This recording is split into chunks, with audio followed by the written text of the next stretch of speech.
우리 정치 첫 번째 이슈, 코인교 신자. 물론 조국교 신자다라고 하기도 하죠. 잠잘 때 조국 사진 옆에 두고 꼭 껴안고 잔다고 하니 남자가 남자를 너무 그렇게까지 사랑할 필요는 없을 것 같은데요. 어쨌든 코인교 신자, 민주당에서 탈당한 이후에 민주당의 위성정당 더불어민주연합으로 은근슬쩍 들어오더니만 또 합당하더니 합당도 아니면서 합당하면 당연히 들어오지만 합당도 아닌데 어쩌고저쩌고 해가지고 또 민주당으로 복당하는데 이게 도대체 웬 말입니까? 이게 뭐 위장 탈당으로 워낙 유명했죠. 그리고 지금 민주당은 네. 위장 너무 좋아해. 위장 협치, 위장 탈당. 이게 사실은 민주당이 21대 국회에서 이 얘기를 하려면 여기서부터 좀 나가야 될 것 같아요. 21대 국회에서 민주당이 그동안의 국회 간행을 완전히 깨트린 사건이 있었죠. 어떤 거죠? 지금도 이슈가 되고 있는 아하. 국회의장과 법사위원장 둘 다 갖고 가는. 그렇죠. 네. 불문율이 각각 네. 따로 하는 것이 나름대로의 그렇죠. 불문율이었는데 네, 그러면 이때까지 뭐 이 가장 많은 의석수를 차지한 정당이 이 두 개를 다 가지고 가지 않았던 것은 국회 균형을 위해서였거든요. 국회 균형을 위해서. 그렇죠. 국회 내의 견제와 균형을 위한 거죠. 네. 그래서 그거를 위해서 이제 그래도 제 두 번째로 의석을 많이 차지한 정당에게 둘 중에 하나는 통상 법사위원장 정도는 넘겨주는 이런 패턴을 유지했었는데 민주당이 17대 국회부터 지켜져 오던 이 간행들을 21대 국회에서 깨트렸습니다. 두 개를 다 가져가죠.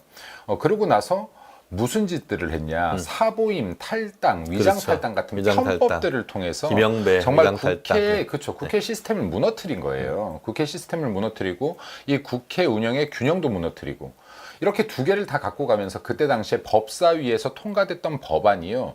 17%인가 그랬을 겁니다. 이게 역대 아마 최저였을 거예요.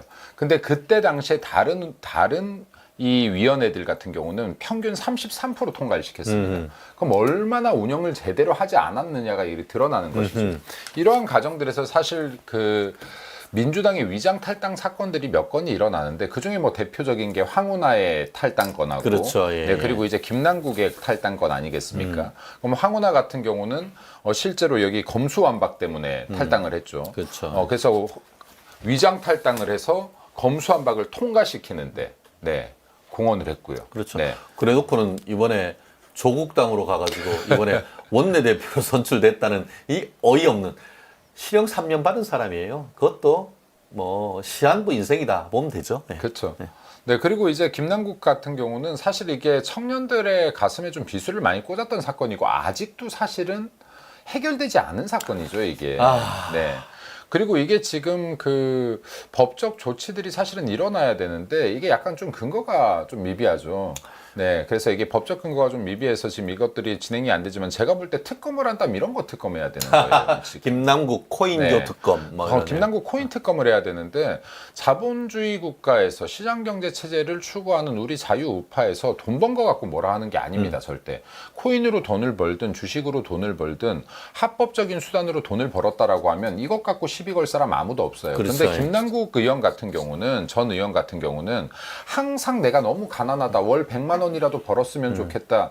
그리고 저 정말 가난해요. 라면 먹는 코스프레 하면서 라면 먹고 네. 그리고 신발도 하도 신고 다녀서 운동화 구멍 났다라고 그렇죠. 하고 지방 다닐 때 돈이 없어가지고 보좌관들하고 호텔 못 가고 모텔에서 전전했다라는 등 그러면서 이게 이게 그런 식으로 해놓고 알고 봤더니만 현금이 10억 원이 훨씬 넘는다고요. 그때 당시에 코인이 그 거래를 했던 게 60억에서 80억에 이르죠. 그렇죠. 그래서 네. 거래량만 보면은 그렇죠.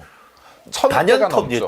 거래량으로 하면 1,000억대가 네, 넘는다고 제 기억으로는 했어요. 1,000억이 넘었던 예, 것 맞아요. 같습니다. 그래서 거래량이 1,200억, 1,300억 예. 됐던 것 같은데 그때 당시 기억으로 따져보면은 그래서 이제 김남국 의원 같은 경우에 또 뭘로 유명했냐면 후원금 앵벌이 하는 걸로 그렇죠. 유명해서 홍근 앵벌이지. 이게 왜 앵벌이라는 표현을 제가 쓰는 게 아니라 그때 당시에 앵벌이 한다라는 표현들이 막 이렇게 나왔어요. 예. 그러면 그 정도로 불쌍해 보인다. 그래서 거지 코스프레. 그렇죠. 그래서 민주당 지지자들이 야, 얘는 불쌍해. 후원 좀 불쌍하다. 해줘. 약간 이런 분위기였어요. 그래가지고 실질적으로 1년에 그 모을 수 있는 모금액을 금방금방 쉽게 채웠단 말이에요. 그럼요. 예. 그래서 지금 이게 그때 당시에 보면은 김남국 의원의 이 코인 사태가 적발된 것이 FIU라고 있잖아요. 네. 여기에서 이상 거래가 자동으로 좀 인지된 건이에요. 그렇죠. 예. 왜냐하면 이제 이게 빗썸에서 47억 가량의 코인이 가상 지갑으로 옮겨가는데 이게 지금 일정 금액이 한참 넘어가기 때문에 이게 자동으로 이게 감지된 감지되죠. 거거든요. 그렇죠. 누군가가 뭐 우리들이 이거를 그렇죠. 밝혀내고 이런 뭐 게 해가지고 아니에요. 뭐 해가지고 네. 신고하고 하는 게 네. 자동 시스템으로 그렇게 된 거죠. 우리가 마치 1,000만 원이 넘는 현금이 뭉치로 이렇게 계좌간 거래되면 그 내용이 금융을 계속 감시하는 단체인 아까 얘기한 것처럼 FIU에서 하듯이 1,000만 원이 아니고 수십억이란 뭉칫돈이 왔다 갔다 했다는 거죠. 그래서 이게 사실 김남국 코인 사태 같은 경우가 그때 이게 뒤에 사태가 붙었습니다. 사태가. 그럼 이게 조국 사태, 코인 사태, 뒤에 사태가 붙는다라는 건 굉장히 심각한 그렇죠. 상황이라는 거예요. 근데 이게 은근슬쩍 이렇게 묻어 없어져 버렸어요. 그렇죠. 근데 이게 민주당 전략인지 모르겠는데 민주당이 사고 친 건이 워낙 많다 보니까 코인 사태가 잠깐 뜨다가 또 쓱 탈당시키면서. 예, 내려가 버렸어요. 예. 그리고 이제 위장 탈당을 시켰죠. 위장 탈당 시켰는데 이것도 지금 아직까지 명확하게 다 어떻게 뭐 수사조차도 되지 못했지만은 제대로 이거 지금 아직도 물음표로 남아 있는 것들이 몇 개 있어요. 이 자금 출처. 본인은 돈이 없다 그랬고 전세 자금 빼가지고 이거 코인을 투자했다라고 했는데 그때 당시에 제 기억이 맞다면 전세 자금 뭐 4억인가 그랬을 겁니다. 그럼 10억이 어떻게 최초 투자되었는지 또 이게 60억, 80억으로 불어나가는 과정에서 이거 어떻게 현금화가 됐는지 안 됐는지 그렇죠. 그럼 이런 것들에 대해서 지금 자금 출처가 불법성이 있었다라고 하면 불법적으로 돈을 번 게 되겠죠. 그럼 이 자금 출처에 대해서 아직까지도 명확하게 나오지가 않았죠. 이게 사실은. 그렇죠. 뭐 설왕설래 얘기만 있었던 정도라고 봐야 되는 것이고 그리고 또 이제 이 과정에서 불법 정보를 이용했느냐 이 두 가지 건에 대해서는 제가 볼 때 이게 수사가 제대로 안 되고 있다면 이런 거야말로 특검을 가야 되는 건인 건 거죠. 그렇죠. 왜냐하면 결국, 이게 불법 정치 자금하고 연결됐을 가능성도 그렇죠. 이거 예. 배제할 수가 없는 사건인 거죠. 그리고 사실. 마치 이제 네. 주식에서도 미공개 정보, 내부자 정보를 이용해서 거래를 할 경우에는 자본시장법 위반으로 해서 엄하게 처벌되고 그런 어떤 이익을 사실상 환수하는 그런 조치가 있듯이 그렇죠. 코인 같은 경우에도 지금 김남국 의원 아직은 현 의원이긴 해요. 그렇죠. 예. 아 맞네요. 현 의원이네요. 21세 맞네. 현 의원이네요. 현 네. 의원 같은 경우에는 그런 의혹도 있단 말이에요. 본인은 딱 잡아떼고 있긴 하지만 그렇기 때문에 실질적으로 이제 뭐 엄청난 거래를 하고 있고 심지어 자기가 그렇게 존경해 마지 않는 조국 법무장관 인준청문회 할 때도 거래했다는 객관적 증거가 나와가지고 엄청난 비난을 받았던 거 아닙니까? 여기 김남국 의원 같은 경우는 지금 국회의원의 자리가 국민을 대표하는 자리고 상임위부터 시작해서 국회에 있는 동안에 수천 번이죠. 수천 번의 거래를 했다는 거 아닙니까? 이 코인 거래를. 그러면 이게 국회의를 안 봤다는 거예요. 그러니까 이모 씨를 이모라고도 표현하는 거예요. 그렇죠. 이모라고 하는 이거 거죠. 뭐냐면 정신이 다 나간 거지. 보좌관들이 적어준 종이도 제대로 못 읽은 거예요. 안 읽고 들어와가지고 네. 막 읽다가 네. 이모 씨를 이모라고 막 불렀던 네. 거 아닙니까? 그러니까 이런 사람들이 지금 국회의원 배지를 달고 있는 곳이 민주당이다. 그리고 위장 탈당 후에 약 8개월 정도 지금 무소속으로 있다가 지금 더민주연합에 지금 들어간 거 아닙니까? 그리고 이제 더민주연합과 더불어민주당이 합당하면서 자연스럽게 다시 민주당으로 지금 복귀된 사례죠. 근데 이런 것들이 민주당이 하고 있는 지금 국회 내에서 벌이고 있는 꼼수다.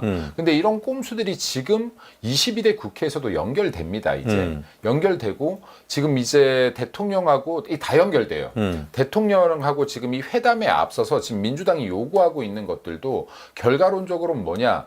그러면 사보임이나 이 위장 탈당처럼 국회 시스템을 붕괴시켰던 것처럼요. 지금 25만 원 여기 국민들한테 나눠주자고 하는 거예요.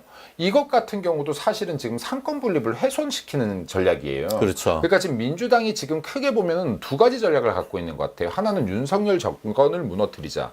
그리고 하나는 본인들이 입법권을 장악했을 때 상권 분립을 붕괴시키자. 그러니까 우리의 권한을 더 공고히 하자. 우리의 권한이 행정부와 사법부에까지 미치게 하자. 이런 전략이라고 보시면 됩니다. 지금 이